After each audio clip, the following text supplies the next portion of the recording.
Good evening, folks. We're going to get started in just a few minutes. We did say 7:10, but maybe we'll start like 7:08.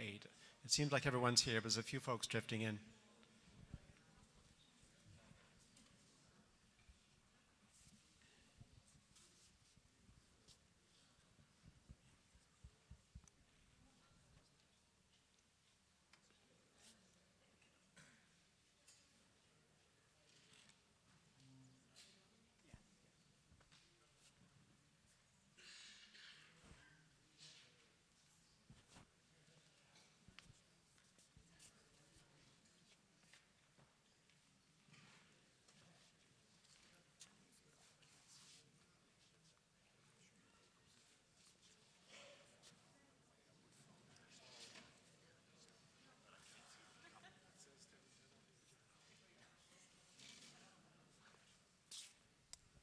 Okay, we don't see any more people drifting in, so we're going to kick off and with some opening remarks from Frank Giannoni. Thank you. Yeah, Wasaga always comes early. Always comes early. That's fantastic to see. We had a great day today in the workshops. Tremendous engagement. I want to thank all of you who participated. Tonight you get to see some of their comments.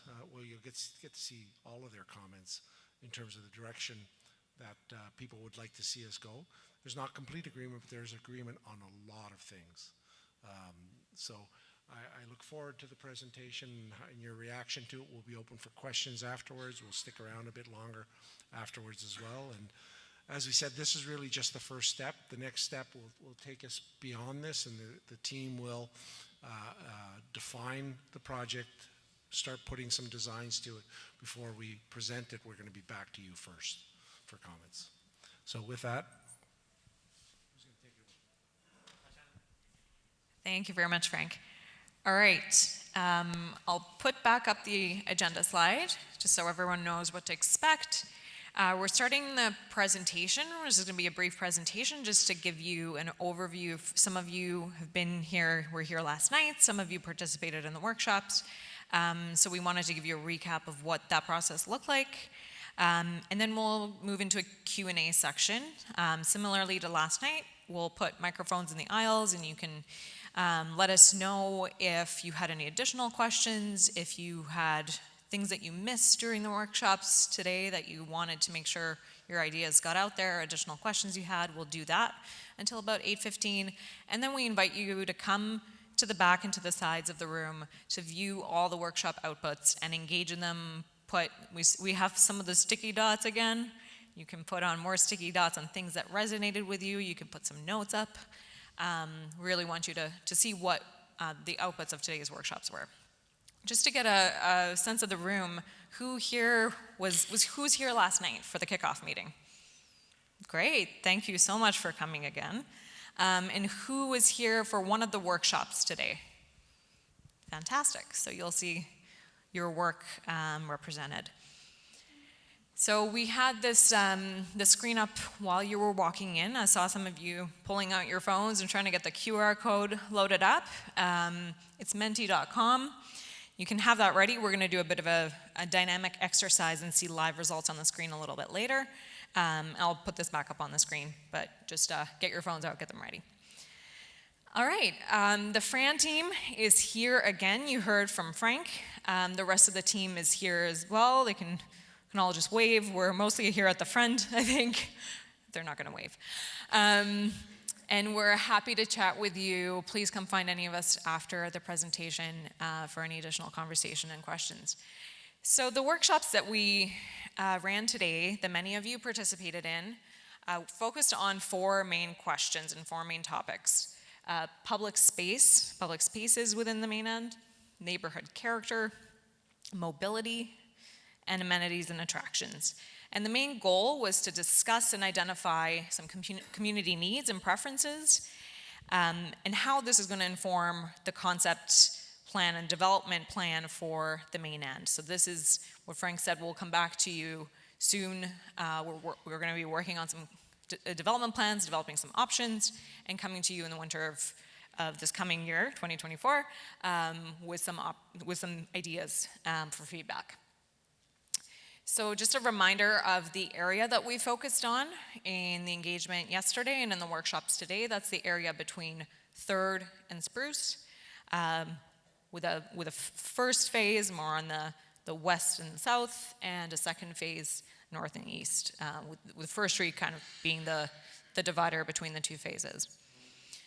And also we used this diagram that we saw last night as a base, as sort of a primer for thinking of where the various uses are likely to go, the strategy that FREM is coming forward with, and thinking about where the residential uses are and how they transition to more of the non-residential, commercial, retail, active uses to frame an open space at the end of Main Street. So the design workshops, some of you were there. For those who weren't, there were 2 of them. Today we'll just tell you a little bit about how they worked. So everyone had a big aerial map. We had discussion guides with a bunch of questions. We had some precedent imagery to get people's ideas flowing, and lots of sticky notes, lots of drawing, lots of thinking, and you've seen that around the room already today. We had about an hour of roundtable discussions. We rolled up our sleeves and drew a lot of stuff. It was messy. And then we reported back to each other. We selected a presenter and we told each other what we thought. And so the project team heard a lot of this through the 2 workshops, and what we're doing right now is presenting back to you what we heard in those 2 workshops, and potentially with some music in the background. That's great. So some of the big overarching themes, beyond just the specific topics, were pedestrians first. This being really a place for people to come and walk and feel comfortable walking to and from the beach, not being worried and confused about where they should or shouldn't be walking, knowing that it's a place for them, for pedestrians, for cyclists, for people in wheelchairs, for strollers, really the folks on wheels and the folks on wheels and using their feet. The second one is accessibility. So accessibility in all forms, when it comes to the movement of people, when it comes to the buildings themselves, when it comes to coming down to the beach, coming down right into the water. So we know that some of the beach areas use Moby mats already.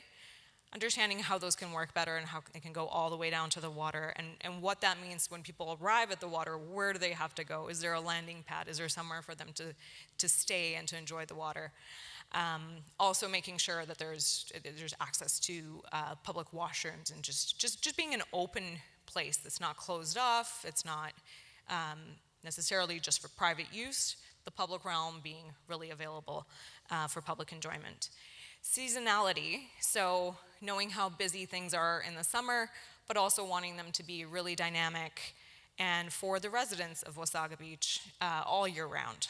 So as Andrew mentioned last night, we're thinking about how do we make this place a place where you want to be, because if it's somewhere where you want to be year round, that invites other people to want to be there. Really create that dynamic place that's alive all the time, different times of day, different times of week, different seasons.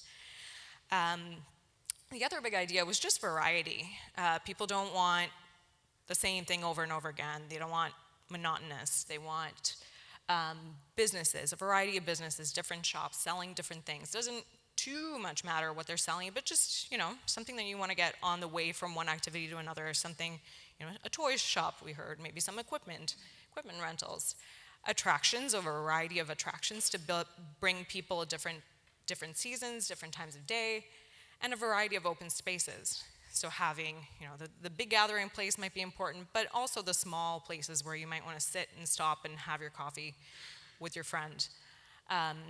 And variety in styles. So in architecture, understanding that we want the place to be interesting, for us to see there has to be a cohesive kind of design. It can't be just a mishmash of everything, but just some variety, some interest that's gonna make this a bright and happy and interesting place, even if it's really, even in the middle of the winter, if it's a really cloudy and really windy day.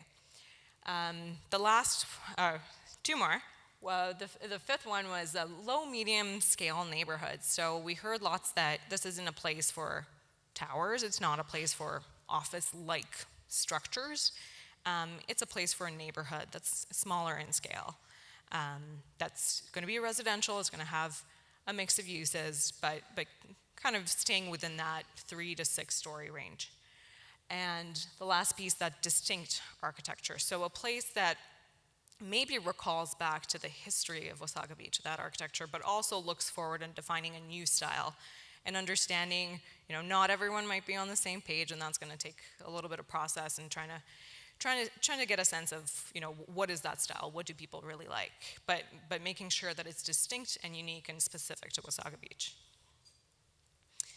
So on the topics themselves, for public spaces, we asked people a variety of questions, and I'll give you the summary so you don't have to read through all of them. The first one is around Festival Square. So this is the idea of that larger gathering and event space at the foot of Main Street. So as Main Street comes down to the main end to the water, what size of space should it be? How do we make sure a space like that can be activated and vibrant year-round so that it doesn't require necessarily a huge event all the time to be vibrant, that it can be used for things like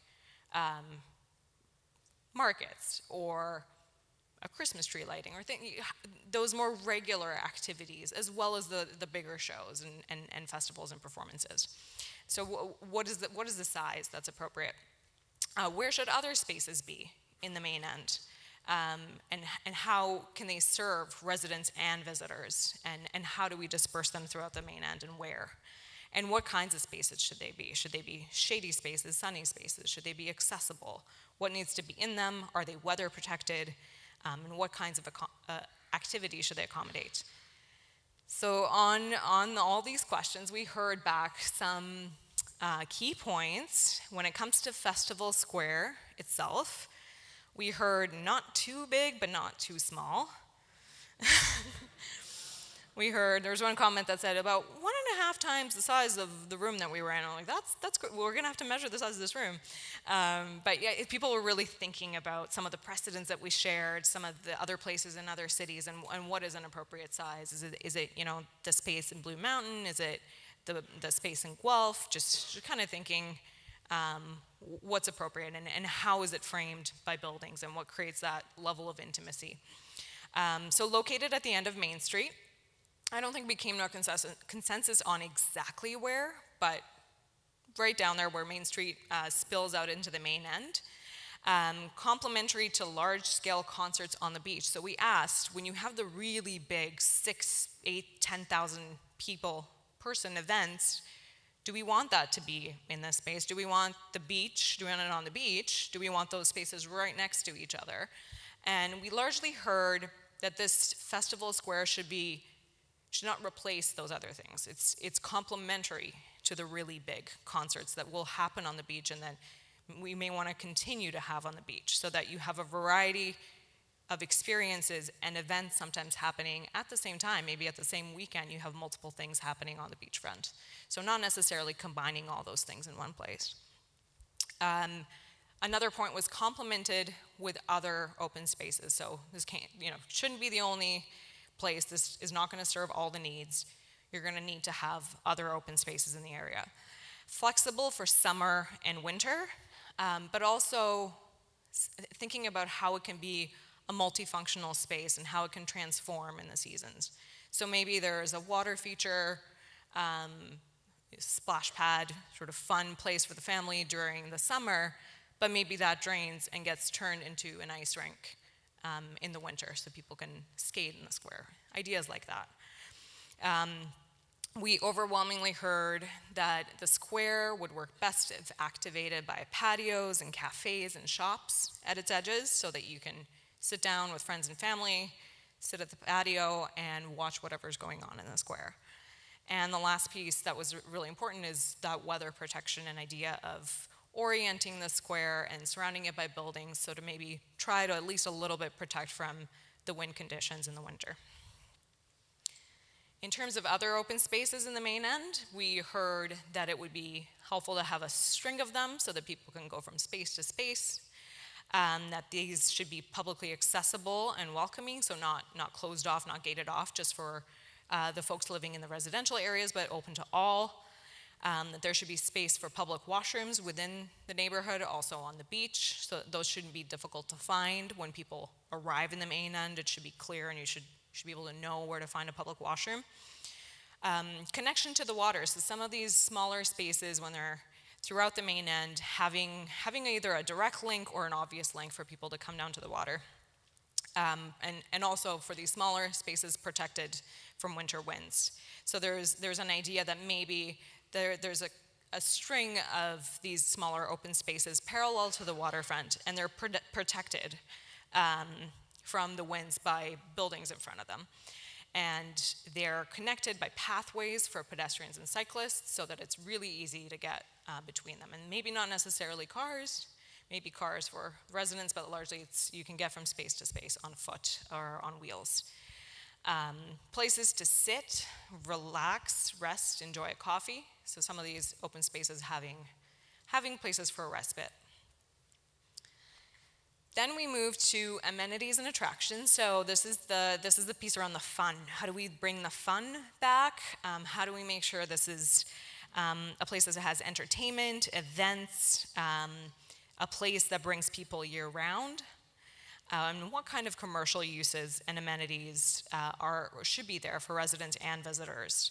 And how and where should they be located and considered? And one of the other questions was if there is a hotel use that we heard last night and in the past, that we might want to think about where should such a hotel use be considered in the main end. So some of the key ideas that we heard back, a lot of these were on the types of activities and amenities that we want to see in the main end. So mix of uses and amenities, including concert, venues, and a theater. So some folks travel to other municipalities to experience theater. Love to see that happen here in Wasaga Beach. More festivals of all sorts in all shapes and sizes. Maybe it's in that festival square, maybe it's along the whole beach, maybe it's Rib Fest, maybe it's Beer Fest, maybe it's some of the motorbike rally and car rallies. Maybe it's a variety of events that might happen that folks may want to enjoy. And not just doing these in the summer, having them in the winter, having a winter festival. Maybe you have a snow sculpture festival. Maybe you're just celebrating all of the seasons. One of our participants reminded us we all have winter clothing. So just making sure to not forget winter and activating the winter. Restaurants and cafes, we heard that over and over again.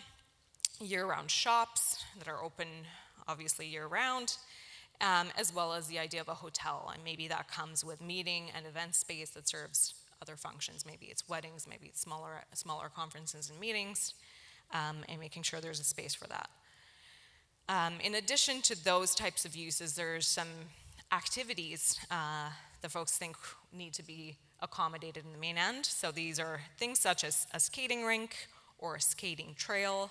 There are some ideas about using either portions of Beach Drive or elements of a boardwalk or elements of pedestrian connections that are used for walking in the summer, but using them for skating in the winter. So adapting places depending on the season. Using fire pits and warming huts, so to encourage people to come down to the beautiful beachfront, but to also be able to be a little bit more comfortable.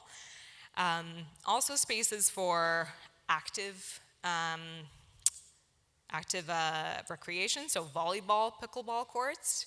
Some of these might be permanent fixtures. Some of them might be in spaces that are used for other things, such as parking or other kind of peak season events and festivals, but maybe you're using them as volleyball courts or as pickleball courts in the meantime for the residents who want that kind of outdoor recreation space. There were ideas around the kinds of things that have been at the beachfront in the past, so the water park idea came up as well, and an arcade of virtual reality. So thinking about indoor attractions as well as outdoor attractions that people can use year-round. And the last point here is on trails. So a number of folks thought about active uses along a trail, so whether you're cross-country skiing, snowshoeing, snowmobiling. It would be interesting to be able to pass through this place and possibly have a cafe where you and the folks that you're doing that activity could sit down and have a coffee or a snack. And then we moved to mobility. So we thought to ask, what are the key pedestrian and cycling connections that are there now, and should they be retained? Should they be strengthened? And what are new ones that we need to create? How do we enhance accessibility? What are those key accessible routes? And how should this whole network of streets and parking accommodate what we're trying to develop and the vision that we're trying to create and implement in the main end?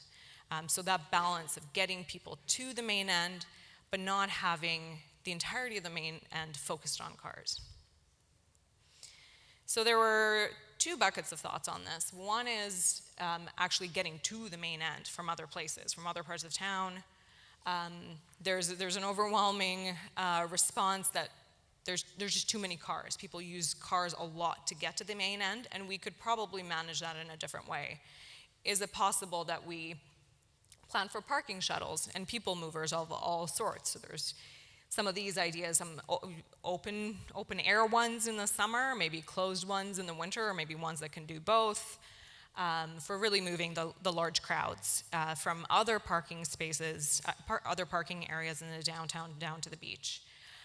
So there's this idea of focusing public parking east of Spruce, understanding there's some a number of parking spaces that may be available there, or focusing some of that larger visitor parking there, and also elsewhere downtown, but not really using the rest of the main end as a key parking supply. Additional pedestrian connection via Nancy Island. This came up for a number of groups, thinking about how do people walk to and through the main end. How do we create connections to the main end from the rest of Wasaga, and how do people, how do we not focus all of the movement on Main Street and that one connection over the water? So is there an opportunity and a possibility to explore another connection over Nancy Island for pedestrians and cyclists? And this last point actually ties back into the parking. So folks thought if there are going to be people living in the main end, for sure they're going to need access to parking. There's always going to need to be accessible for accessibility reasons, for emergency reasons, vehicles being able to get to various parts of the main end. But maybe we limit and try not to focus so much on the amount of public parking that is provided between 3rd and Spruce. And the second bucket of ideas of mobility were more around, once you're in the main end, how do you get around, and how do we prioritize different forms of movement? So the first idea that we heard and that people really like is this idea of a wide pedestrian promenade and boardwalk along Beach Drive, where a lot of references to Rio, totally different climate, but just that idea of a really, really vibrant place that sometimes is for pedestrians, sometimes is for all users, but it's just a very vibrant and dynamic place. So dedicated cycling accompanying that along Beach Drive.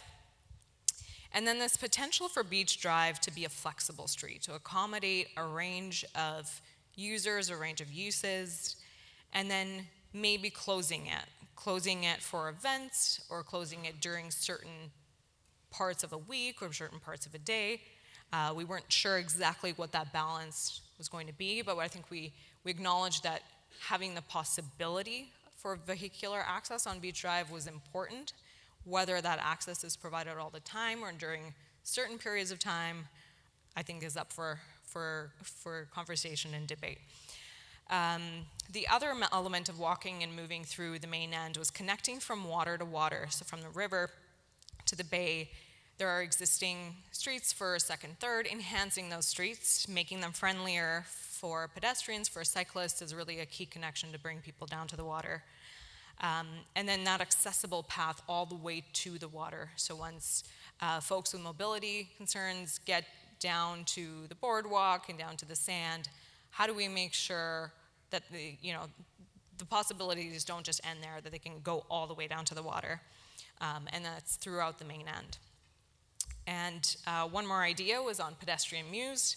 So internal and weather protected. So these are the smaller pedestrian connections between buildings. They may not necessarily be full out streets that have vehicles and other uses, but just smaller connections between the buildings that are there for pedestrian use that make it easier to get around in between all the future blocks on Main Street, or sorry, on the main end. And then the last topic was neighborhood character.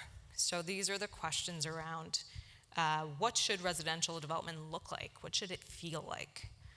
What would make new development uniquely Wasagan? What is an appropriate building scale? What would mean this is a place that fits in here versus a place that doesn't fit, really on the beachfront, doesn't fit in Wasaga Beach? So we heard some good responses on this. I think most folks said, we want this to have a beach feel. We want it to feel naturally. This isn't a downtown of a major city. We don't want that look. We want a beach feel, maybe nautical kind of look. Color and visual interest. So how do we make it really appealing visually? I think some examples were Jelly Bean Row in St. John's, Newfoundland, others in Nova Scotia. Some of the places that do a really good job of using color to create vibrant places and visual interest. We also heard about materiality and some of the wood or things that look like wood. Lots of ideas about what could make this a more beachy, kind of pleasant and vibrant place. The third point here is architectural variety. So I touched on this a little bit earlier. There's some ideas around, maybe we don't want to go too modern necessarily. We don't want to go super traditional. Maybe it's something transitional. Maybe it's in between. But we don't want cookie cutter. We don't want it all to look identical. So we want design and architectural details to provide that variety so that it's still a very interesting place. Different parts of it look slightly different. You know where you are. You don't all of a sudden wonder, are you on first or are you on third, because it looks the same. So just that variety and interest. Transition in scale. So we heard largely, I think the range was between 3 and 6 stories. There were folks that were on the closer to the 3-story end of that scale. Folks who were trying to push 6 and more. But one of the interesting ideas that we heard a few times was stepping up. So maybe it's a little bit lower, around 3 stories towards the beach, and maybe as you approach Moseley, it's a little bit higher at 6 stories, and you have the building stepping up so that there are more views to the water and more opportunity to kind of have that articulation, have buildings moving up and not kind of all being a uniform same height. Durable and sustainable materials. So this was about building in a way that stands the test of time and also stands against the weather, the harsh winds and the humidity in the water. Natural landscapes and local art. So understanding where we are ecologically. The landscapes need to reflect that with natural plantings and local art, including indigenous art that's local to here. And then also integrating those green spaces and trees into the neighborhood. So that should be part of the character of the neighborhood, is that it also has green and open and natural spaces. And the last piece is the character should also be characterized by the fact that there's a mix of uses, that we're not, it's not uniformly just residential, that we're providing really a dynamic mix of things. And so that summarizes the large, high-level sort of feedback that we heard. And I think to get a little bit more from you before we get into the Q&A, we were going to jump to menti.com. So this is if you want to get your phones out. If you haven't already scanned the QR code, please do so now. If you don't have a QR code scanner or that's just not working on your phone, it never works on mine, I just type in menti.com in my browser and enter in the code. Oh, there's no internet? There is public Wi-Fi here, Wasaga Beach. Wi-Fi that's accessible to everybody. So I don't know if, yeah, I heard that sometimes there's some connectivity issues in this room.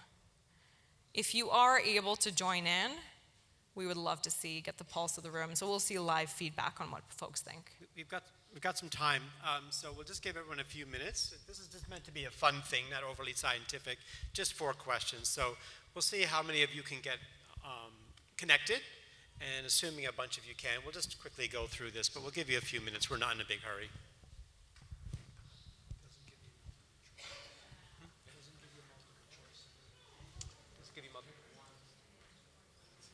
Oh, just let you pick one? Oh, okay. The top one.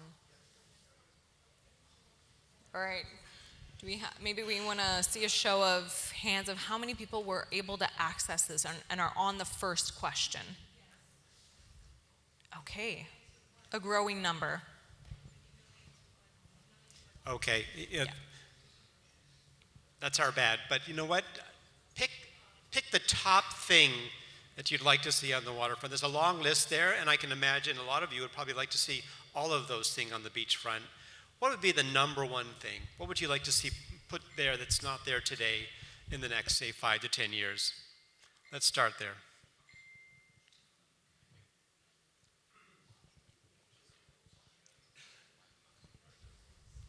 So far, it's looking similar to the dot-mocracy on the panels we saw. Lots of dots next to restaurants and water cafes. Wow.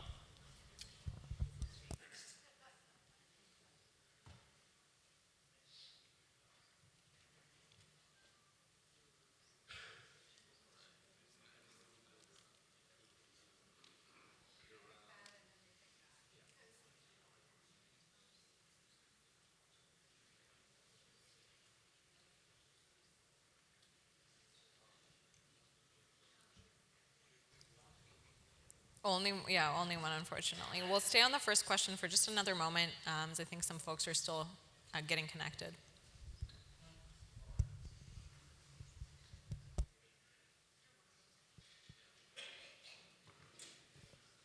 What we could do.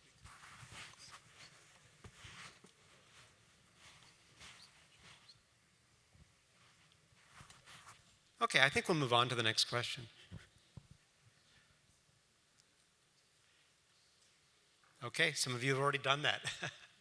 So, although Tatiana reported back saying a lot of people identified the opportunity for Beach Drive to become kind of a flexible street, close it sometime, design it for vehicles, and of course pedestrians and cyclists, but also perhaps close it.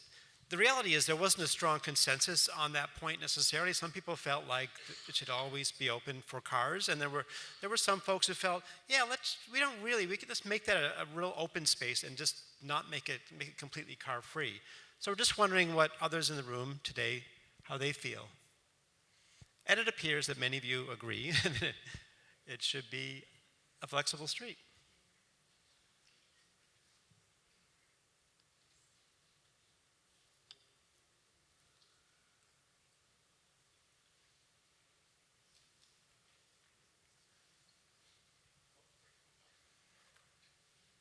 Okay, I think we can move on.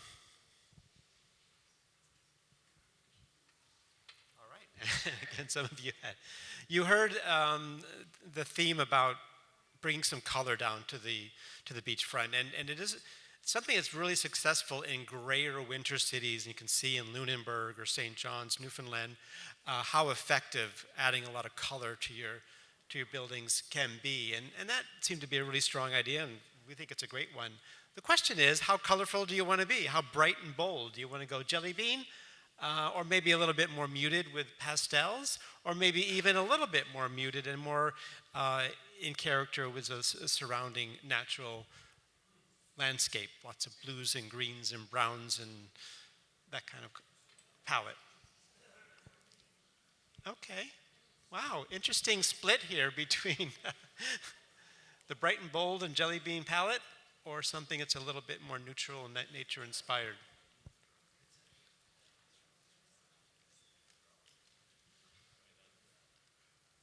Great, interesting, okay. And we have one more fun question. So imagine the beachfront, say a decade from now. Your vision, how would you describe it in one word? No big surprise that fun jumps out. Exciting, welcoming, inviting. I think a lot of people figured out there really is not a one-word limit. What I love here are how many words there are, right? It's you really want your beachfront to be a lot of things. Busy, lively, beautiful. That fun is still the top one, I think. Fun and vibrant.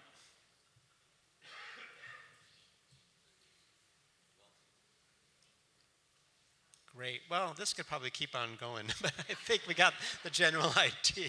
So thanks for doing that. I always get a kick out of seeing the results of these kind of questions. So thank you for participating. And I apologize, not everyone could do that today. I know not all of us maybe can get a connection or even have our phones with us today. But okay, well, with that, we really wanted to open up now to hear any questions you have about how things went today and what you heard, any comments. For those who were at the workshops today, if you kind of felt like we sort of missed something in our reporting back this evening, please mention it. And if you weren't at the workshops today and you either want to maybe reinforce some of the things that Tatiana summarized for you, or you think there's another idea that needs to be put on the table, let's hear it. We're just getting some microphones set up here. Maybe everybody coming up to the microphone, if you could stay close to it, because that's the only way I can get it through the sound.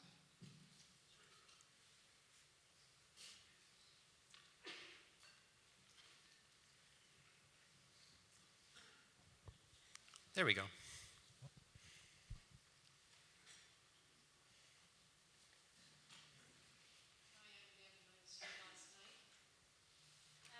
I just like the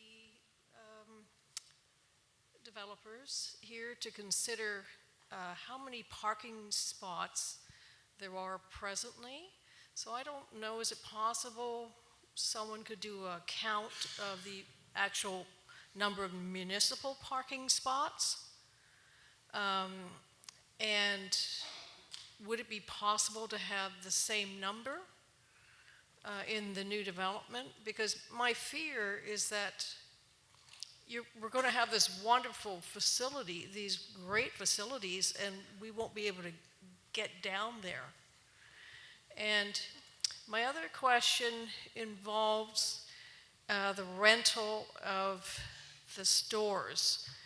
So will Fram be actually renting those facilities out? And will Fram be setting the rental rates?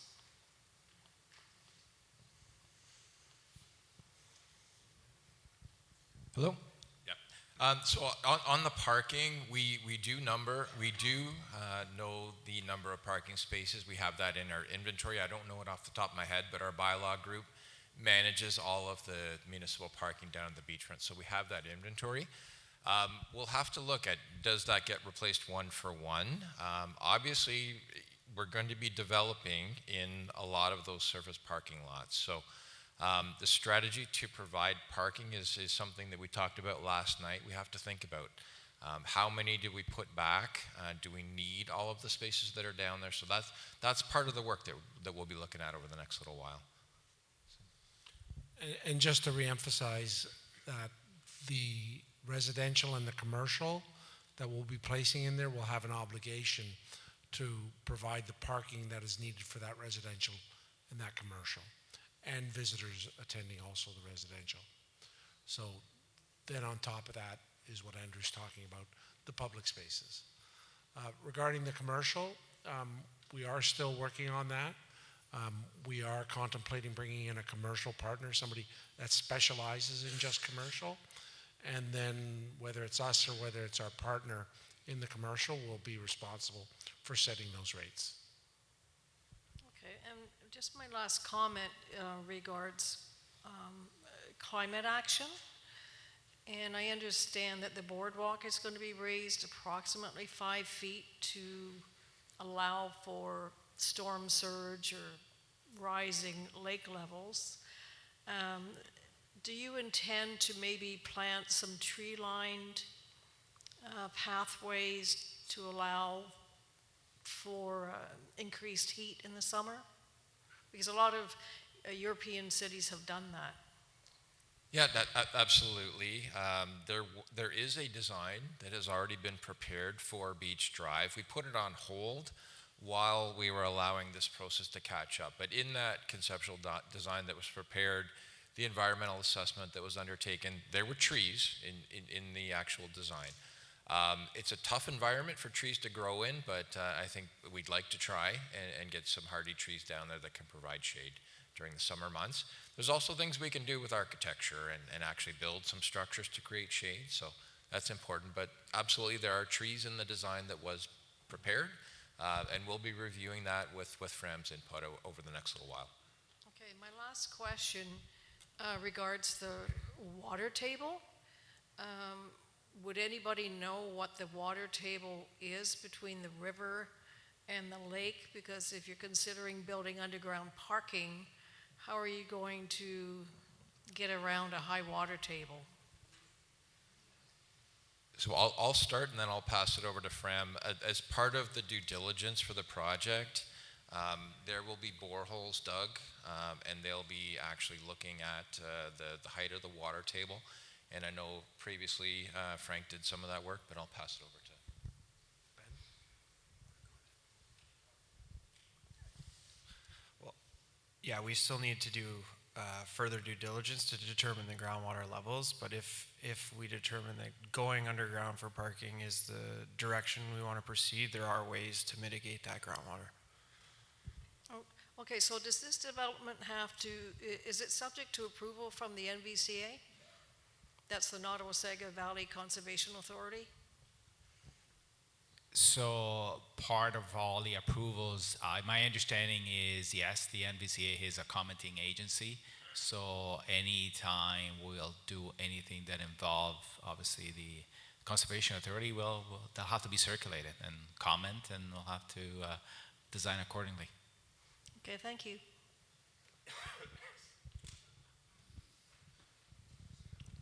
Hi, I'm Peter Gribben. 5 or 6 years ago, I was on the steering committee for the downtown development and Beachfront. And it's great to see all this feedback on the workshops today. Some of the ideas we had 5 or 6 years ago are pretty evident in there as well. I see this as a high-level plan to begin with, or at least a proposal. And I think most of us just want to see something get done. But we also want to get done properly. So I congratulate you for the participation that you've engaged the public with. It's good to see that back in Wasaga Beach for community engagement.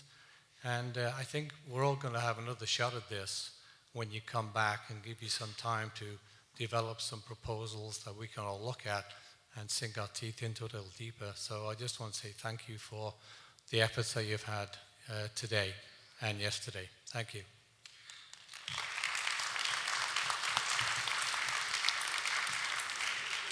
That's nice to hear. Thank you. We did want to make sure that many of the good ideas in that 2017 plan were still valid, right, and should be considered as we now move into a actual redevelopment plan and move from that vision to actual action over the next several years. Next. One of the solutions to parking that came up a few years back when a beachfront development presentation was made was about multi-level parking spaces for visitors. I wonder if that's been considered, and also wondering about what inspirations in terms of design, art, and other existing spaces or towns or cities are inspiring you for Wasaga Beach. Well, I might see if actually Jason or Michael want to respond to that second question. We did in our presentation yesterday show some examples of other beachfronts, other waterfront towns, and examples of architecture there. For example, Coburg, it's a little bit more traditional, the housing there, and some of that's actually designed by our SRM, the team, who are on Fram's team. Maybe I'll hand the mic over to them. But to your first question regarding parking, as Andrew said, there will be a need for a parking strategy, and it is very possible that if we're successful, I think we as a community and Fram and the town in revitalizing and transforming the beachside, there probably will be enough demand between residents and visitors, because we want to bring even more people to Wasaga Beach, that there will be an economic argument to build a parking structure somewhere. And that the location for that needs to be considered maybe now, but it's probably longer term, just given the very significant cost behind it. Our sense is, and the work will need to be done, that there is parking that can service the beach. It may not all be where it is today, in other words, on these town-owned lands. The provincial lands in the provincial park seem to be underutilized, the parking there, according to Andrew. So I think there's probably better utilization of some of the other parking that's not far from the beachfront.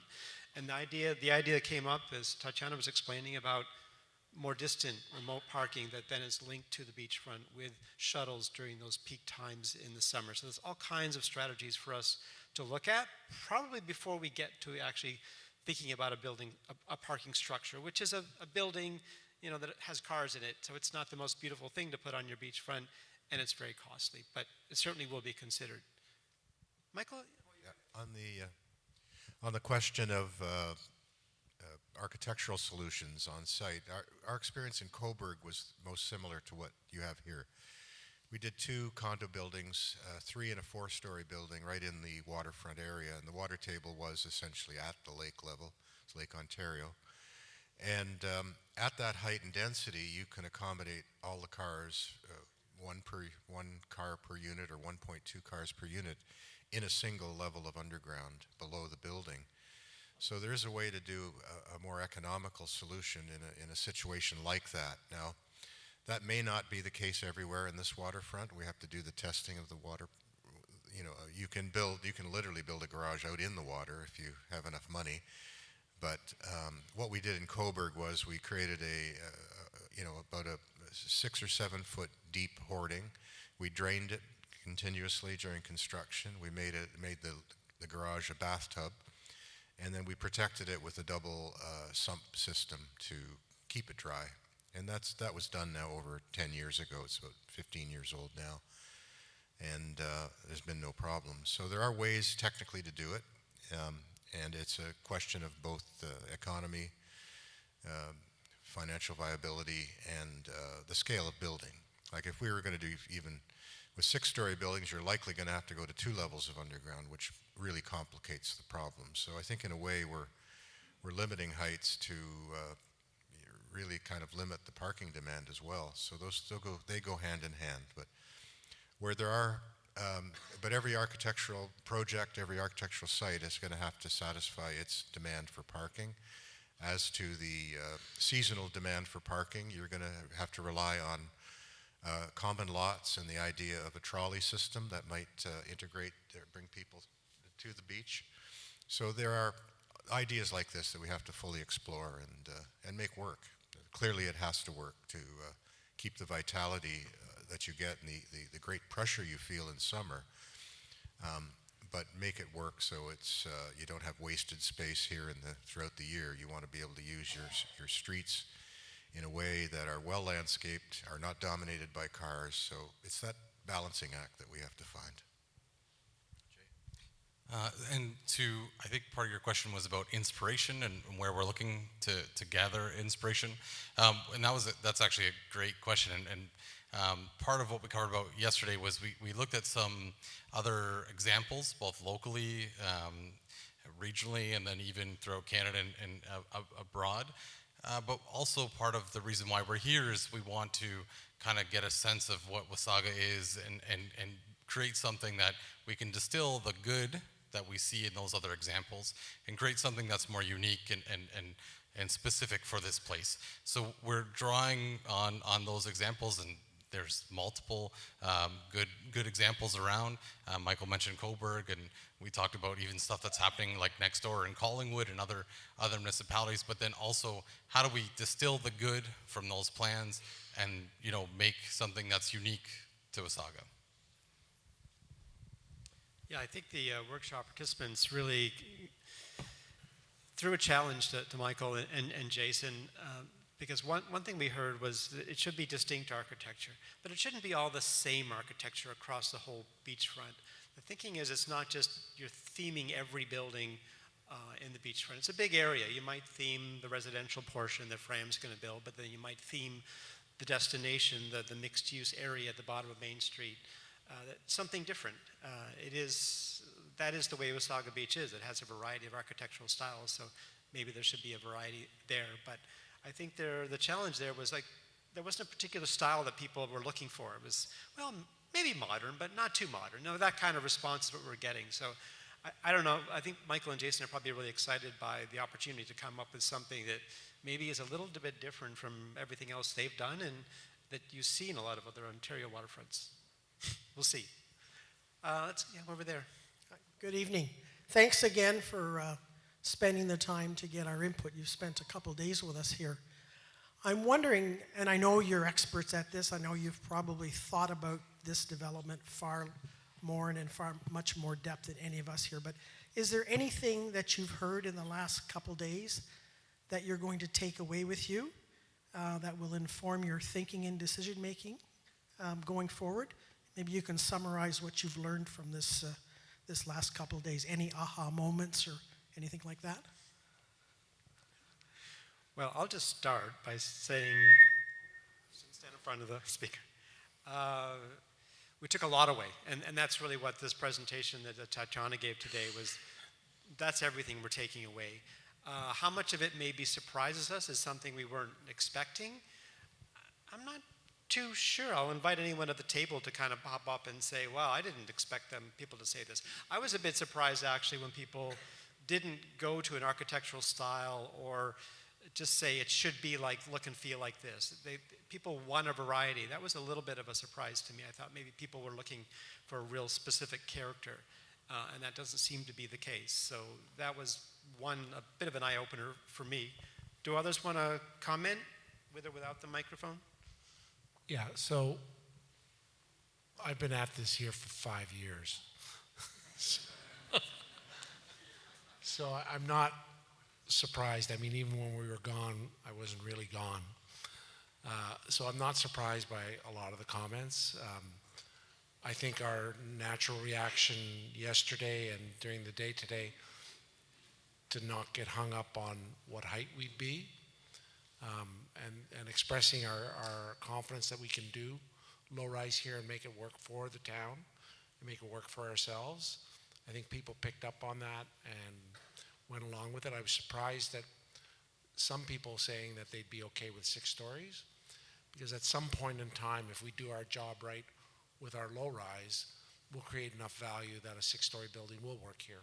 And I've pointed to a lot of people, I've pointed to what we did in Collingwood. Collingwood is all low-rise until now, this last phase that we'll be doing, that's a 6-story building. That took a lot of time and patience by our team to work through creating the value that we created by doing a low-rise development that works very well. So that might be one that I was surprised that people were actually volunteering that. You know, the bridge over Nancy Island, on the south side of Nancy Island, that was a surprise that, you know, that many people wanted to see something like that. I don't think there's anything else that surprised me. Thank you. You have to forgive me. I've been away for the last month, so I haven't been able to attend some of your seminars and workshops. But my concern as a resident of Wasaga Beach is how many units are you planning to build on the footprint that we now have?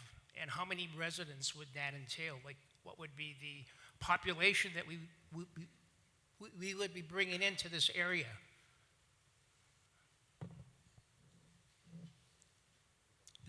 They're conferring over that, I think.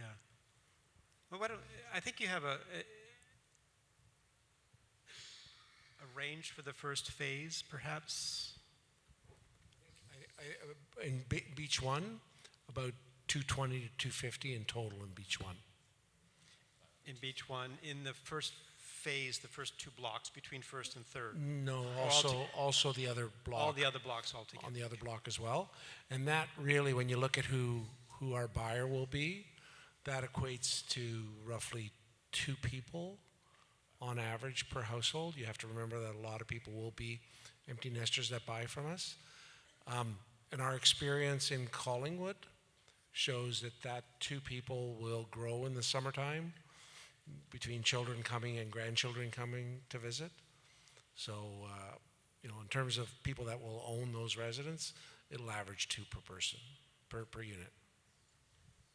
So, sorry, was that 220 units or 220 220 to 250 units across Beach 1. across the whole beachfront? Beach 1. Oh, Beach 1. But how many of these units will there be in the overall project? Don't know about the whole project because we don't know how much more property the whole project includes. Well, right now, so we're only talking Beach 1? Beach 1 only, and there are some properties on Beach 1 that we're not going to be developing until there's resolution on some of the out parcels owned by other landowners. Rather than freeze dry those properties and build completely around them, you want to give them enough room that land can come together to properly develop properties instead of just leaving an old blister there. So that's not included in that. And if I could add just so the community is aware of the difference of what we're talking about, what the community has experienced over the last 4 years. There were 2 previous plans done in the past 4 years. They were in the neighborhood of 2,000 units on Beach 1. What Frank is talking about is dramatically lower. I hope you all can appreciate that. It's completely different worlds that we're talking about creating here.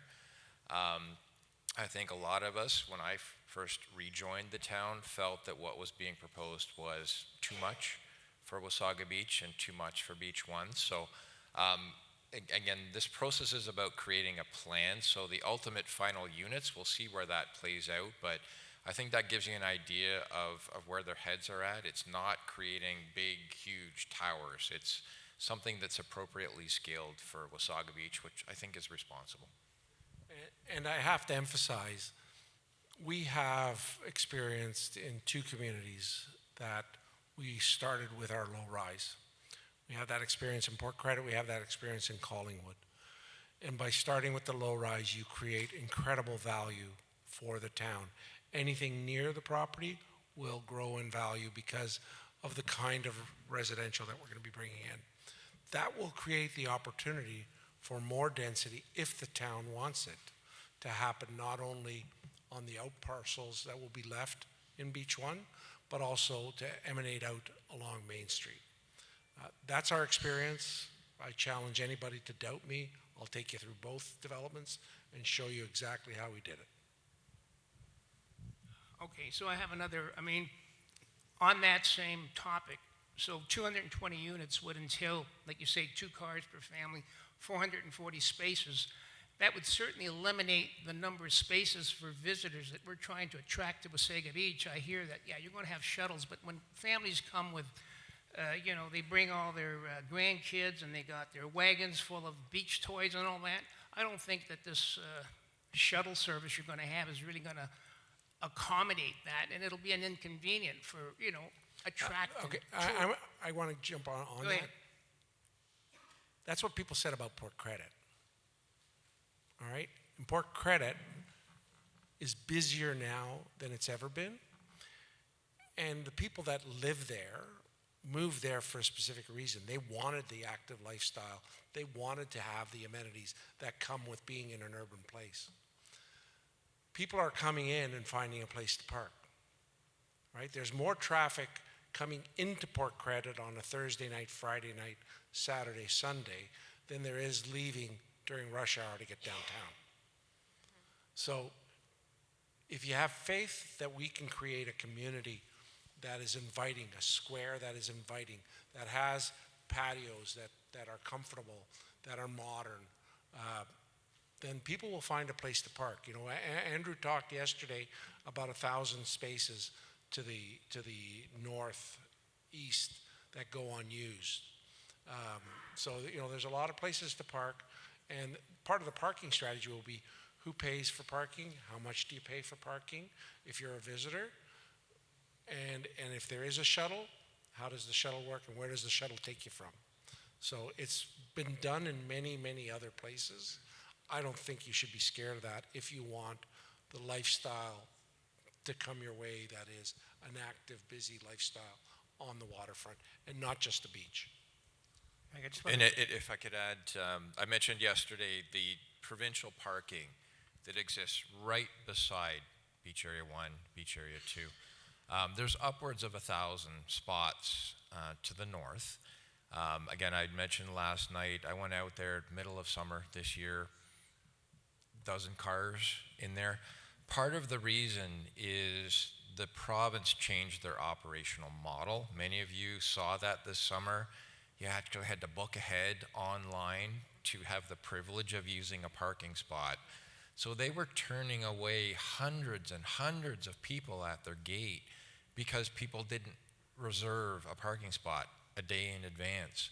That's a crazy model for Wasaga Beach. It's completely inappropriate for our main end. So part of our solution here is to, as Tim mentioned, a parking strategy that includes working with the province.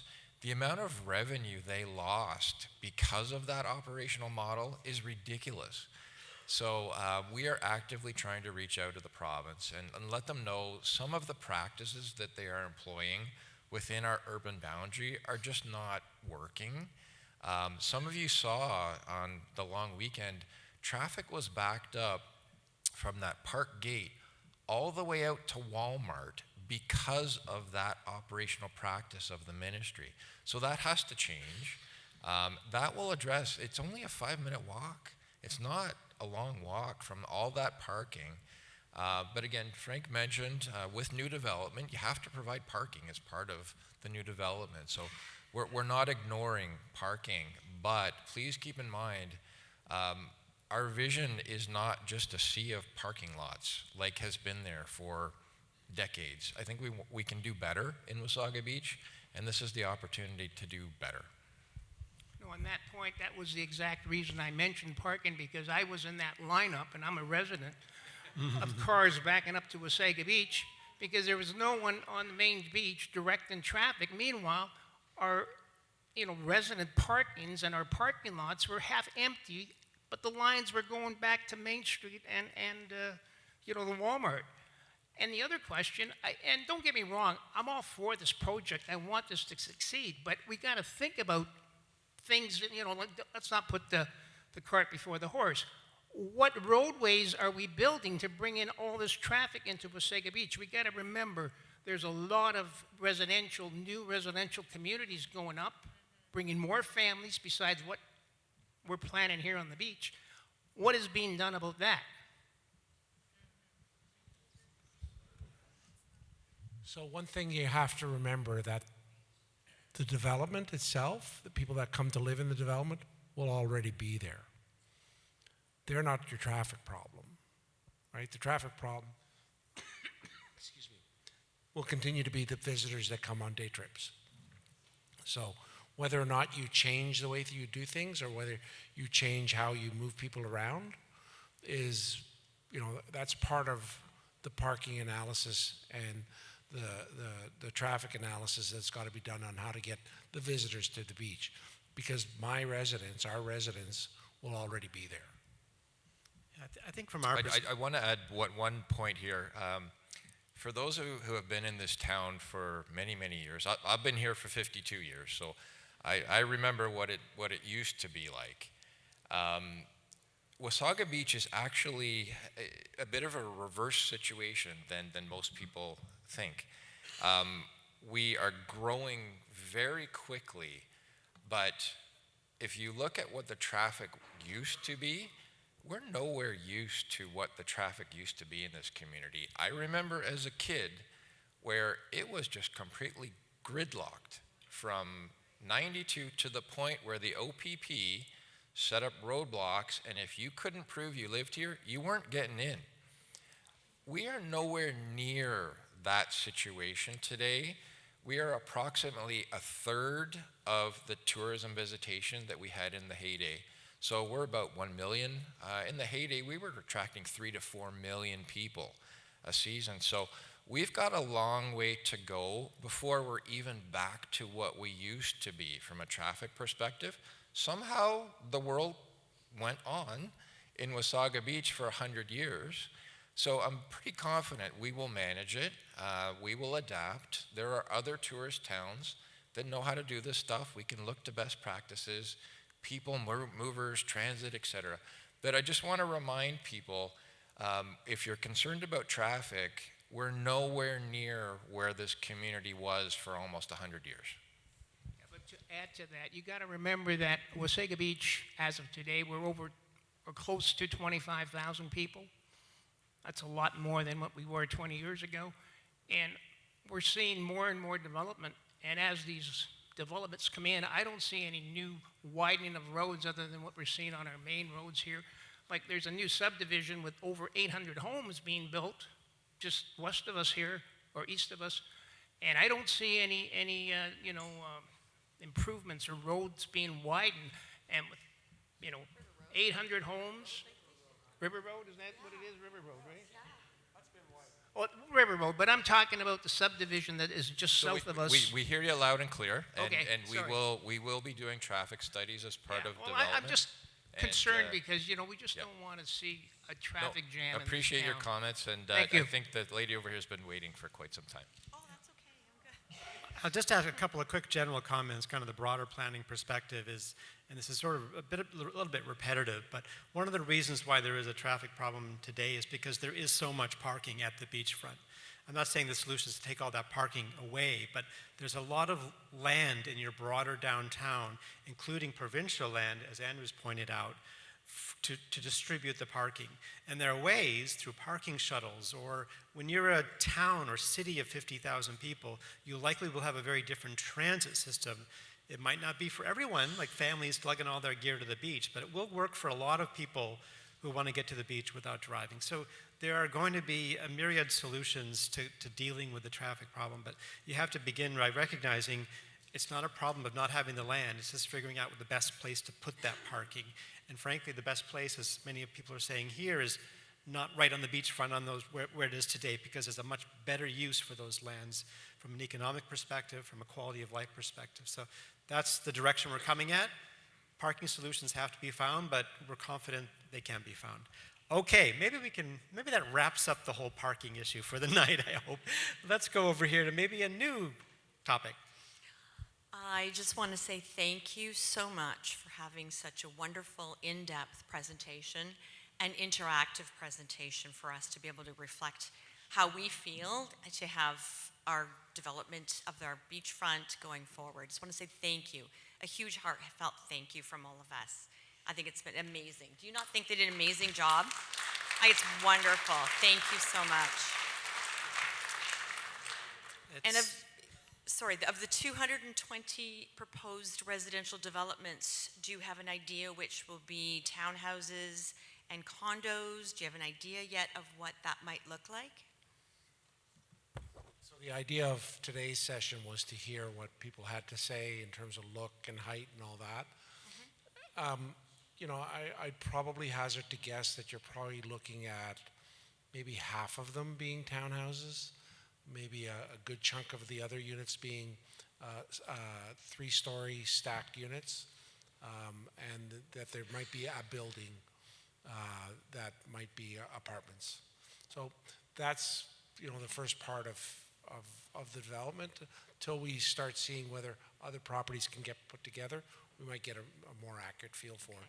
But definitely, what we heard today will definitely guide us from a planning point of view. That's great, awesome. My son's a commercial diver. He works underwater, and yes, you can build parking lots underwater. He does it all the time.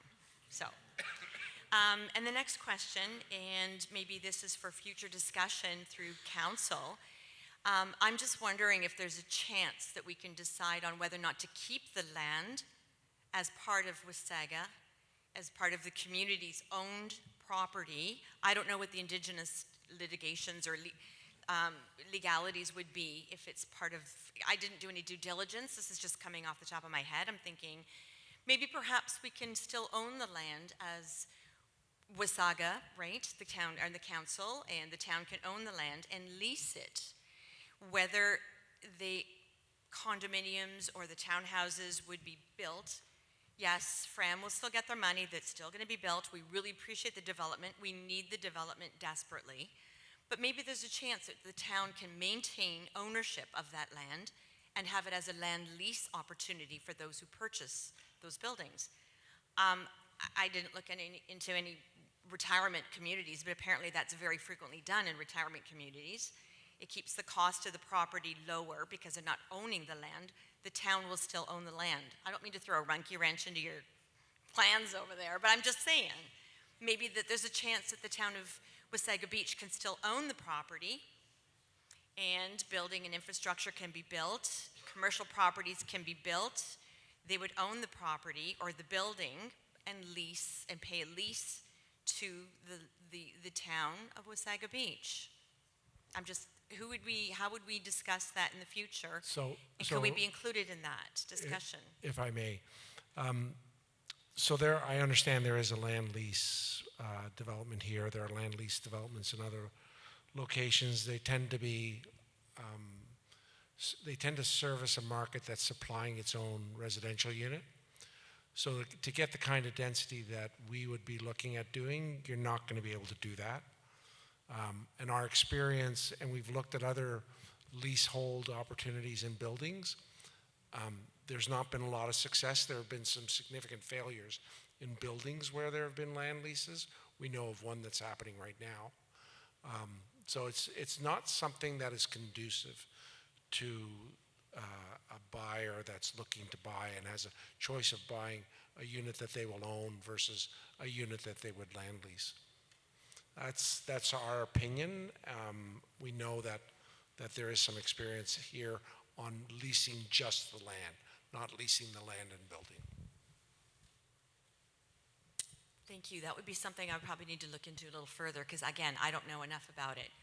So, but thank you for sharing that with me. We could just briefly share our perspectives from studying and working on other waterfronts too. And you look at Waterfront Toronto as an example, where the planning and development of the waterfront is sort of being governed by a public agency, in this case Waterfront Toronto, but the intention is generally that they're selling off land for development. But the key thing is they're doing it within a framework of public and publicly owned spaces, those parks and promenades in this case, and beach drives. So to us, in terms of the benefit to the community, the trade-off is worth it, because if you plan it right, you get development that is privately successful and successful over the long term, because whatever you build here, you want it to be there really forever. So how much does it matter whether it's on leased or sold land? The key thing for us is public access to that waterfront, public enjoyment of that waterfront. And we think you can have both. There still will be a lot of public land on the beachfront, even after the Fram development is finished. Thought that might be a helpful addition to that comment.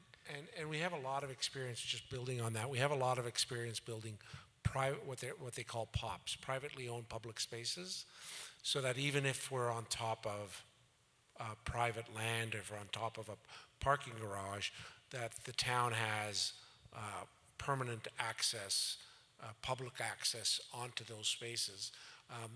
There is an advantage to that because we typically landscape those areas, are responsible to landscape those areas for the town. More importantly, we're also typically responsible for maintaining them. And I can point you to that kind of development in Port Credit. We're going to be doing that in Aurelia. Do we have any in Collingwood? Not in Collingwood. Well, we can show you some of that. If you know the square in Port Credit where the wave is, that's privately owned land that is publicly accessible constantly. And just to clarify, that's maintained by the builder? That's maintained by whoever owns the commercial. Oh, okay. Okay, thank you. Thank you. I think we're over to this mic. Yes, good evening. Thank you very much for keeping us involved. I'm a resident for 20 years. I'm not the type that goes in front of a public mic. So, but I would like to appreciate and thank you for keeping us so much involved. I have no question particularly other than I'm not a young man anymore, and the sooner you can get shovel into earth, I would appreciate it.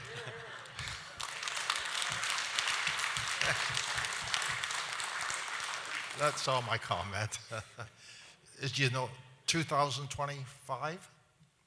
I think what the aim right now is shovels in the ground, probably 2026. 26. So about 2.5 maybe years. I think less than 3 years is the target. And that includes banking for a bit of a hiccup in this current If you could residential speed it up, marketplace. I would appreciate it. Okay.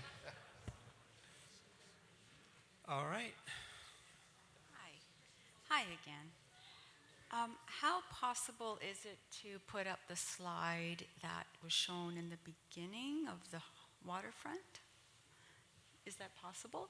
That's possible. Just yeah. to look at something other than a yellow screen and contemplate the space a little bit more visually? That Thank one? you. That'll do. Everyone okay with that? Okay, good.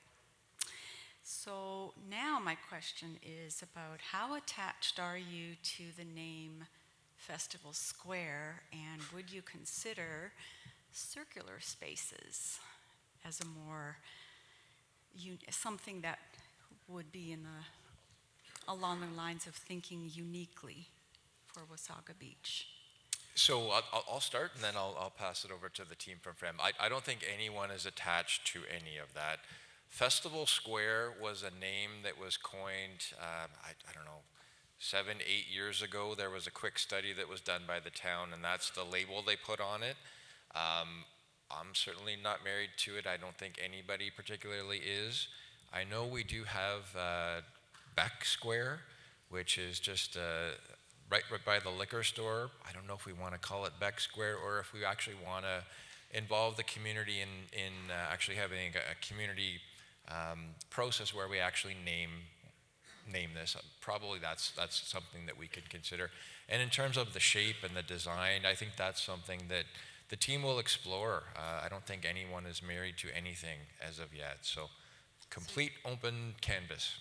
So you could I think like of the idea of a crescent-shaped square personally, but that just my view today. It may change tomorrow. We have, as a team, lots of thinking to do, and I think there's a variety of shapes that we can explore. Yeah, in terms of circular shapes, organic shapes, and so on. I'm also thinking of, like, how did these words grab you?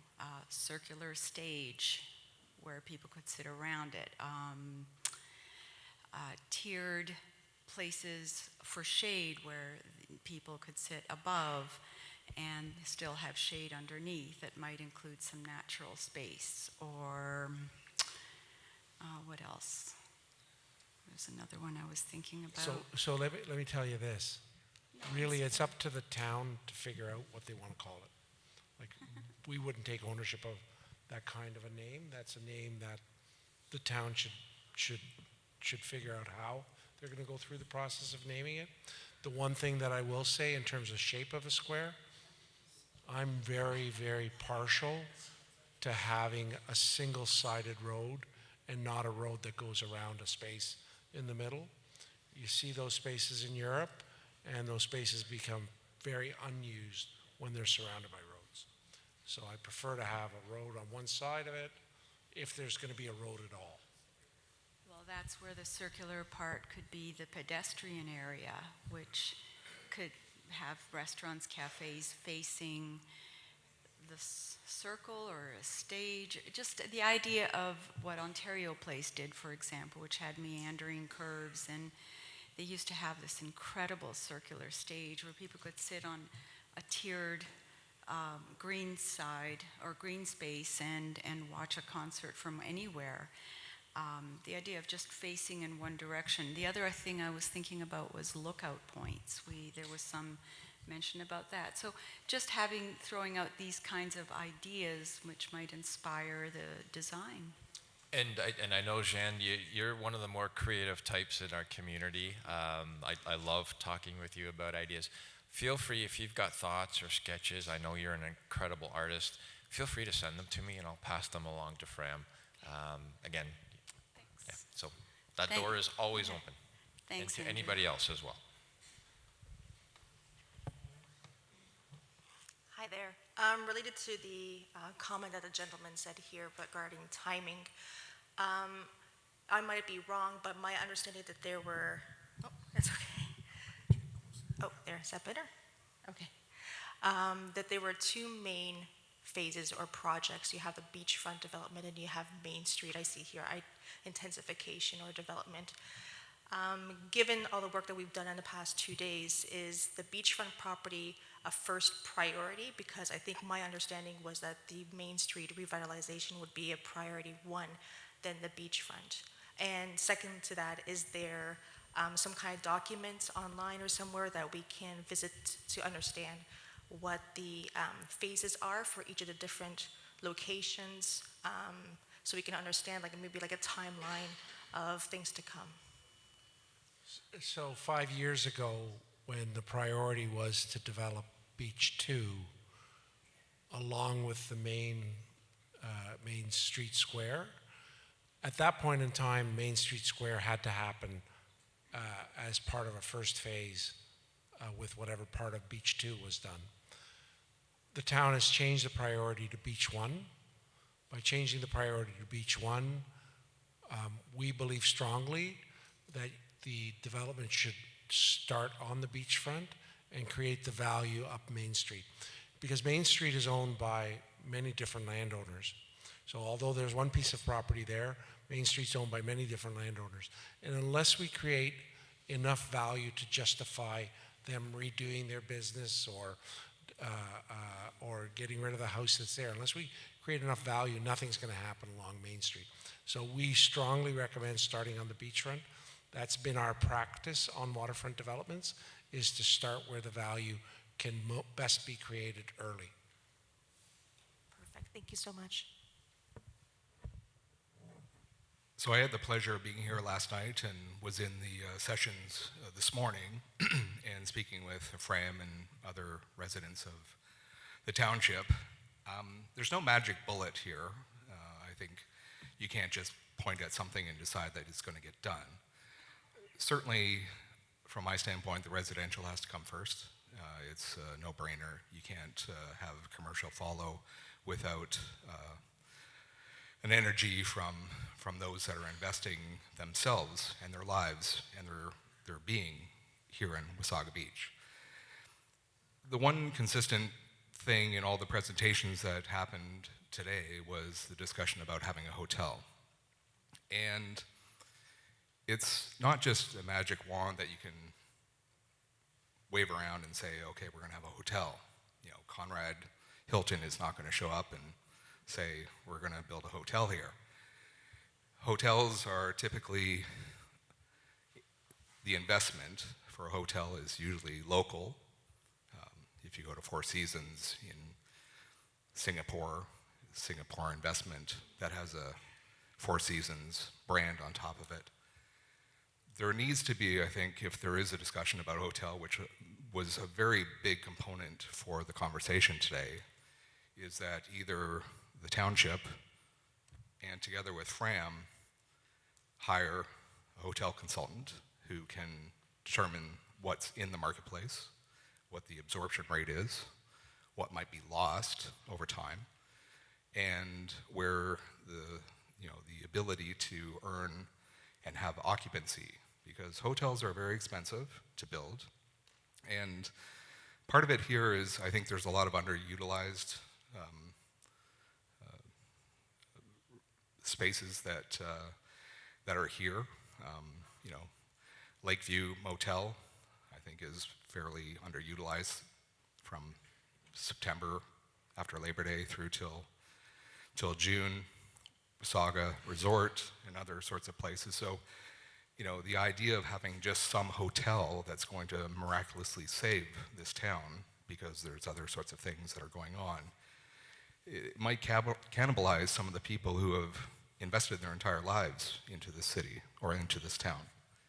And so if there is a discussion about a hotel, whether it's a 3-star or whatever, the consultant will determine that, because the consultant's comments in their report will become the basis for who might respond to an RFP or some sort of interest to have a hotel here. So you just can't wave a magic wand, like I said earlier. So that's really I think there's lots of great ideas here today. It was a fantastic session this morning. Lots of tension, lots of discussion, and but the idea that some hotel is just going to solve the issues on Main Beach is not really there. You know, there are really good vendors locally that have committed their lives to being here. They weather a long winter without any revenue or little revenue.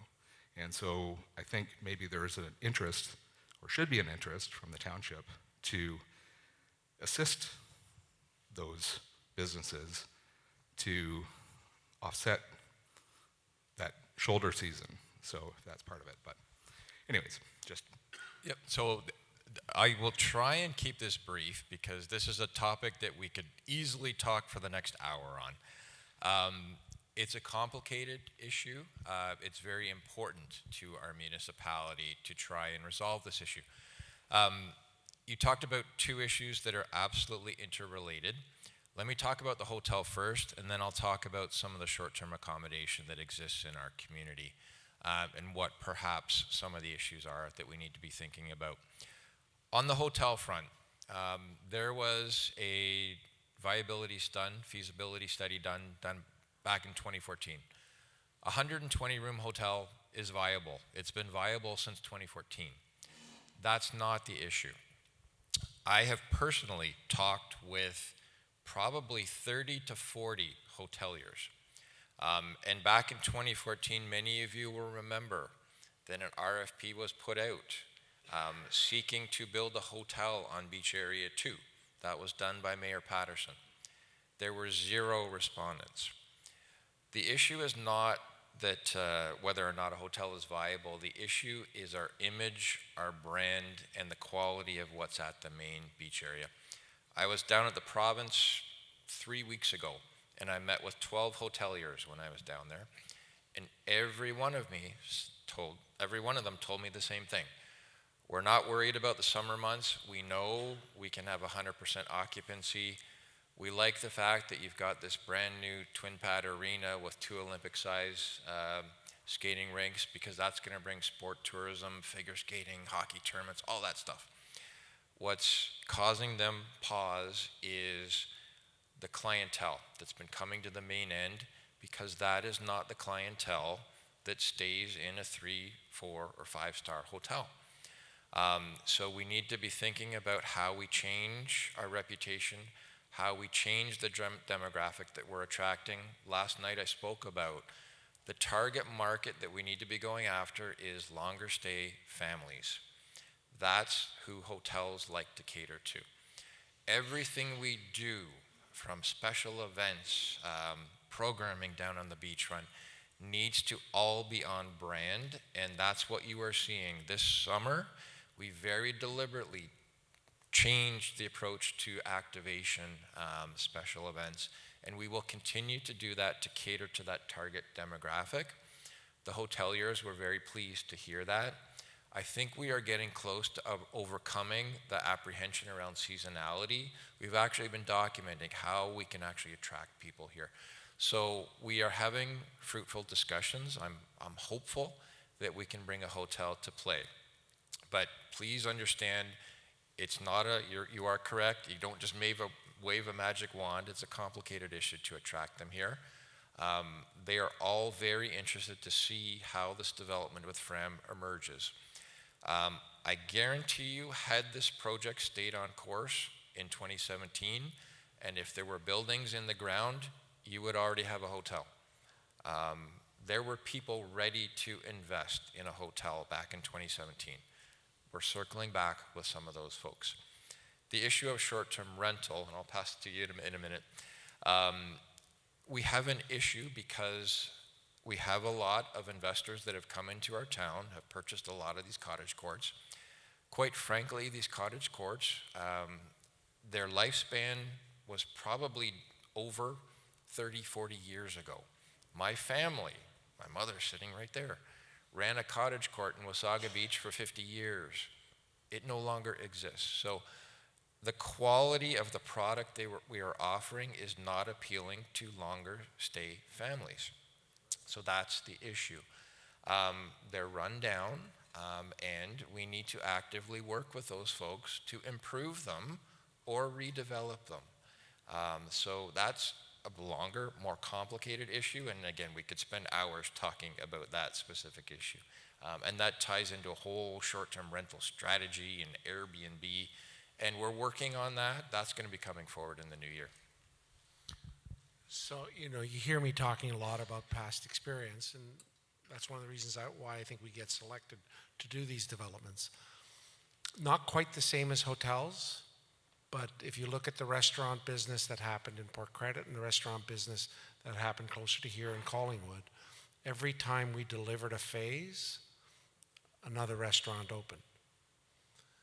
And every time we delivered a phase, the competing restaurants upped their game. And when you look at the turnover, definitely in Port Credit, turnover was extremely, extremely low. And what everybody basically did is they brought up their game, and they stayed in the game, and the business continued to grow in terms of food uses, entertainment uses, beverage uses. The same thing you see in Collingwood. Collingwood was already a nice main street, but it has changed in the 20 years since we've been there. No, I don't doubt the commitment from Fram and the group, and from the township and also from the residents. I mean, it's like this is a three-pronged strategy. You have to keep everybody here happy, and everybody at the head table has to be happy. So I guess maybe as just a quick thing relating to Main Street, because it's kind of pride of ownership. So the city owns pretty much the whole front of Main Street. So I went down there today, as I do many days during the week, and just take a walk with my dog or whatever. And there's a business that used to be called Splash, but now it's called Plash. There's no S on the front of the sign. So it's kind of like it blew off or whatever. Similarly, on the south side, there's a storefront. I think when the vendors leave after the season, they don't really clean it up to make it look nice. Like they don't, kind of winterize it. There's a tuck tape line that runs pretty much the entire length of the building. And it's been pulled off, so there's adhesive and red and whatever. And it's just kind of, it's been there all summer. It just kind of looks like shit, to use a lack of a better term.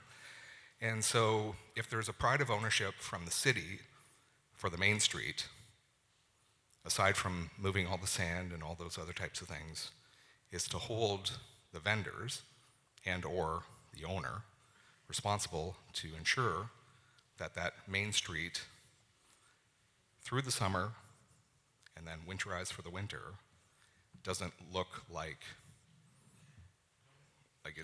it's not good, right? You've got stuff that's like kind of all over in the windows. There's there's no paper that's kind of closing this. There's no official closing, like all those types of things. So I would love to see the red tape line gone within the next week, because if the township owns that property, you should have that cleaned up. I think that just as a basic level, just of respect to us as residents. So anyways, that's I appreciate everybody being here. This is a great crowd tonight. I think there's lots of great ideas that have come around the table, and working with Frank and his group, there's lots of great things to happen, but the city or the township needs to take responsibility for the very thing that it owns, and I think that there's not a lot of you haven't taken a lot of responsibility for that. So, because it doesn't look good for anybody that comes down there. So, hear you loud and clear. I won't dwell on this too much, but in my previous go-around in Wasaga Beach, 2014 to 18, some of you may recall to deal with that very specific issue. If you think it looks bad today, it was really run down back in 2014 to the point where doors were locked and it was looking pretty bad. We mobilized an entire campaign. We painted the whole beachfront. So some of that, yeah, we're now 5 years later, it probably could use another coat of paint. I'm anxious to see where we get with Fram over the next little while, because we want to minimize throwaway costs. So if we know a building's going to be there for 5 years, yeah, let's go out, let's paint it, let's make sure it's kept in a good status until we're ready to tear it down, because all those buildings are getting torn down in the short term. Would be my hope. But you're absolutely right. We want to keep it looking good. We have to keep it good because our tourism demands it. Our image is important. We are working on right now, so you're aware, a town beautification program. We're going to be rolling that out over the next couple months, and the goal next spring is to really blitz some key corridors, which will include the beachfront. But we want to go beyond that so that it's not just about tourist areas, it's about our whole town. We want to pull up our socks. Our image is important. So we're going to be working with council to identify those key things that we can work on. This is short-term stuff. This is fixing broken fences, putting a coat of paint on. If there's cars up on blocks, get them out of there. So that's a whole program that we'll be rolling out over the next little while, because I agree. I agree with you completely. Okay, well, let's keep going. We were gonna wrap this up half an hour ago, but I think the conversation's going well. So maybe we'll go for a few more minutes and then wrap it up, so that those of you who maybe do want to look at the panels before 9 o'clock will get that chance, and maybe even put a few more dots on those panels over there. So let's take 2 more questions/comments. Thank you very much for an incredible presentation, and I really compliment Fram on opening up this whole concept of architectural variety in the proposed development. And my question would now turn to the town. Having this new standard of architectural development downtown being a focal point, can we not consider architectural controls for some of our developments along our main arteries? Right now, Wasaga Beach is low-rise and strip malls. The architectural controls, I don't think they exist. And I would like to see something to go further beyond your comment on beautification, but to move towards architectural controls. And I think of some towns such as Whiteface in New York. They're totally controlled. McDonald's can't have their sign out as McDonald's in Whiteface. Towns have become very specific that you want to develop here, you follow our controls. So this is just a question and maybe a comment for the town to consider on expanding the idea of beautification to also some architectural controls. Thank you. 100% agree. For those of you who don't know, I'm trained as a landscape architect and urban designer. I get it. Those controls do exist in the downtown already. When I was previously here, 2014 to 18, we created those controls. I think you're right, though. They do need to be enhanced along some of the key corridors. As part of our new comprehensive zoning bylaw that will roll out in 2014, we will enhance the requirements for buildings so that we get a better quality. And hand in hand with that go urban design guidelines. I quickly want to share a story with you. I can't remember the year, but it was in the early 1980s. I was a very young and naive individual. I was still in university, getting my training as a landscape architect. And I came and did a deputation to then the mayor of Wasaga Beach at the time. And that's before all of those strip malls and power centers were built. And we still had a downtown, and we still had buildings up to the street, and it was very pedestrian friendly. And I cautioned the mayor at the time, and I said, please don't go this direction. Please don't pursue strip malls and power centers, because this is what's going to happen.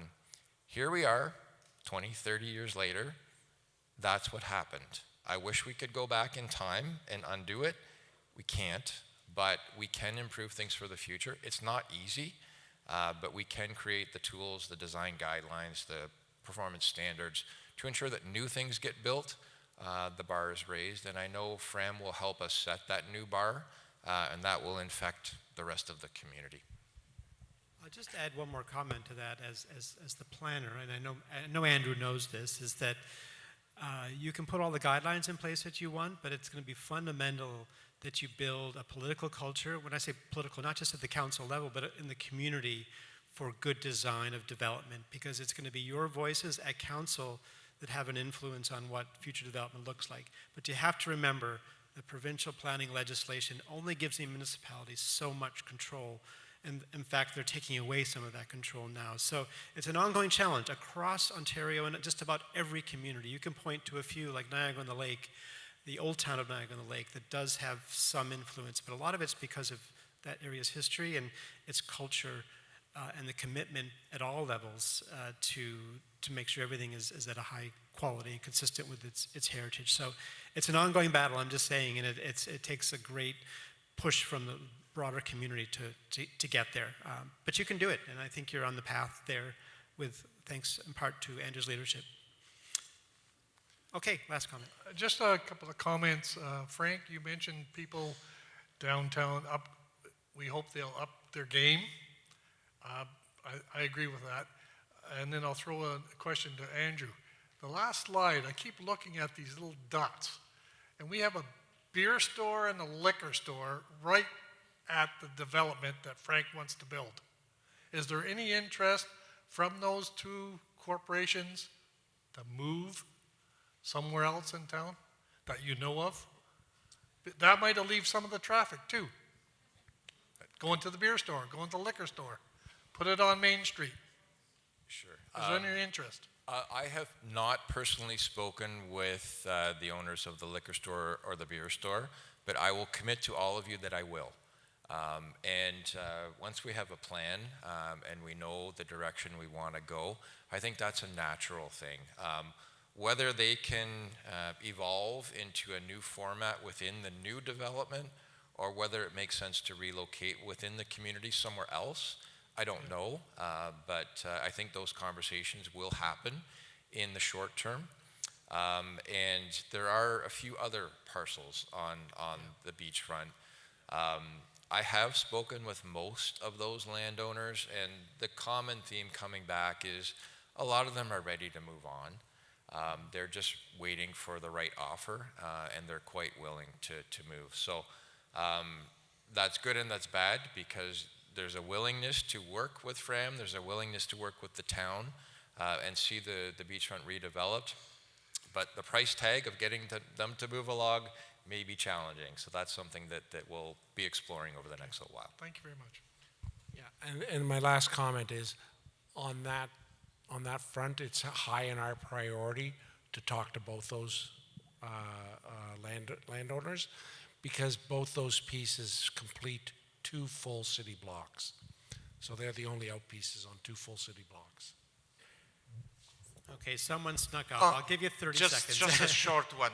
We've had 2 days of great discussions and productive ones, and this is going to be an ongoing process. So my question is, would the town consider to provide like electronic means of communication on town webpage, so we communicate, so residents can communicate their ideas, maybe not necessarily through personal mail, in some easy way. That's all.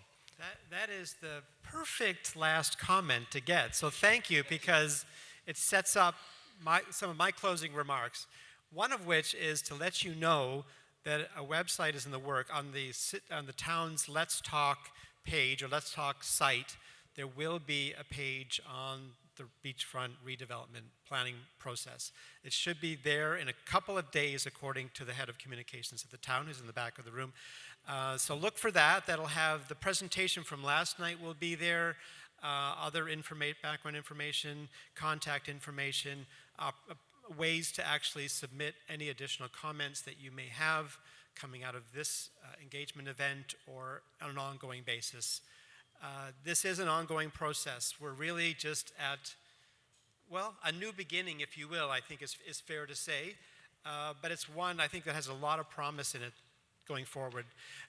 Based on the participation over the last couple of days here, that we can get the sense of enthusiasm and excitement of let's get shovels in the ground. Everyone here is fully committed to this, for sure. So we look forward to coming back to you, and maybe even more of you next time. I bet once we have a concept plan, there'll be even bigger crowds here. That will be in the winter sometime. My guess is probably going to be in March, maybe February, but about that time. And just stay posted. You'll hear through social media and get updates on what's coming up. But I look forward to that. In the meantime, more comments are certainly welcome. I know Andrew's virtual door is always open. I think his email address is probably very well known to many of you, and I'm probably on the city's website, so you can always feed stuff to him. I'm right, Andrew, about that, right? Okay, so I think that is it. We should turn up the lights. And Tatiana, have I forgotten anything? Oh, yeah. Well, as I mentioned, there's stuff around the room for you to have a look at on your way out. We're not kind of in a rush to get away, but you might see us starting to pack up as the crowds leave. But feel free to stick around and continue the conversation for a little bit longer. Thank you very much for coming out.